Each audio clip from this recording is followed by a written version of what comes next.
The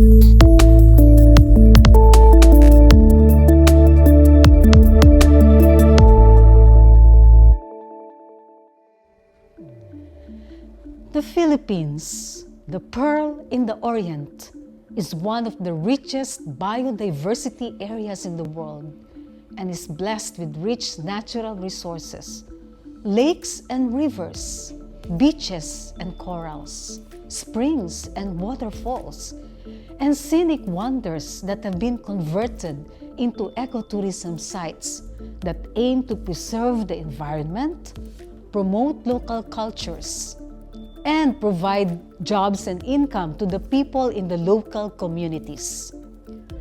The Philippine Statistics Authority recently reported that tourism's contribution to the gross domestic product, or GDP, of our country grew from 12.3% in 2018 to 12.7% in 2019.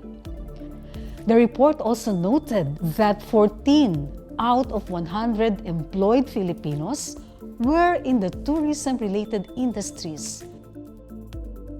With the unexpected coming of the COVID-19 pandemic in 2020, unprecedented global travel restrictions and stay-at-home orders caused the most severe disruption in the global economy since World War II. How did our ecotourism industries fare with the onslaught of the COVID-19 pandemic? What were the worst things that this industry suffered from? And were there any positive things that resulted from it? I and my research assistant did research on these questions with a case study of 10 ecotourism sites from Luzon to Visayas to Mindanao in the year 2020.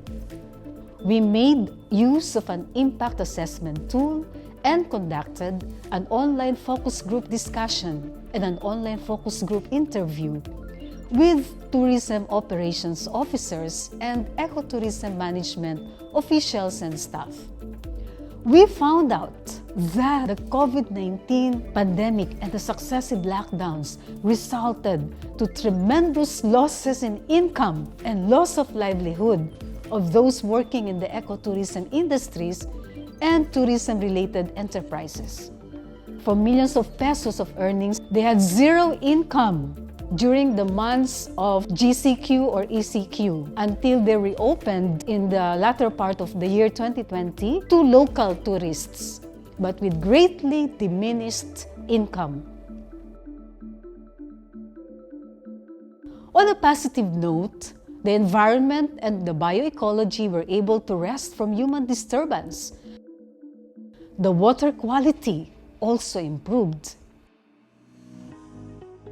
Furthermore, Filipino resilience was manifested in that those who lost their livelihood in the ecotourism industries learned and developed new livelihood skills such as entrepreneurship, online selling, agriculture, and squeezed out their creative juices like making of creative pots for sale. What lessons can we draw from this crisis and what are some ways to go for our ecotourism industries? First, alternative livelihood programs should be planned and funded by our national government and the DOT. Secondly, LGUs should promote local tourism, and travel bubbles between cities, regions, and provinces can be arranged by LGUs. Thirdly, periodic rest of our ecotourism sites should be observed. And lastly, natural immunity boosters and proven cures for COVID-19 should be disseminated by our government to end the lockdowns. Together, we rise up with our innate resilience, unwavering faith in God, and critical thinking that will see through the lies, propaganda, and disinformation in our times. Bangon tayo, Pilipinas!